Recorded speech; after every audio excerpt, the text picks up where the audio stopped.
High সবাইকে, কেমন আছো তোমরা সবাই? দেখো আমি একটা নতুন রেনে ব্র্যান্ডের জন্য পার্সেল নিয়েছিলাম। খুব পছন্দ করে নিয়েছিলাম একটা লিপস্টিক আর একটা কাজল, যেটা খুব চলছে এই মিডনাইট কাজলটা।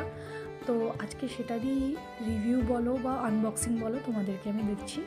তো এটা একটা ম্যাট লিপস্টিক দেখো নিয়েছি, যেটা বলছে ভীষণ ভালো আর ভীষণ মানে সফট রাখে। ম্যাট বলে এটা নয় যে তোমার লিপসকে ড্রাই করে দেবে। আর কালারটা আমার এতটাই পছন্দ হয়েছে, পেস্টেল কালার, মানে কি বলবো, তোমরাও ট্রাই আউট করতে পারো।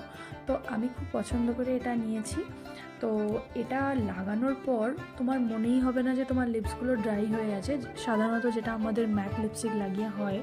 তো এটা এতটাই সফট আর এতটাই ময়েশ্চার রাখে লিপসগুলোকে, তো যার জন্য আর একটা এত সুন্দর টিন্ট এফেক্ট দেয়, যেন মনেই হয় না যে তুমি সেরকমভাবে কিছু লিপস্টিক লাগিয়ে আছো। তো সেই কারণে আমি এই লিপস্টিক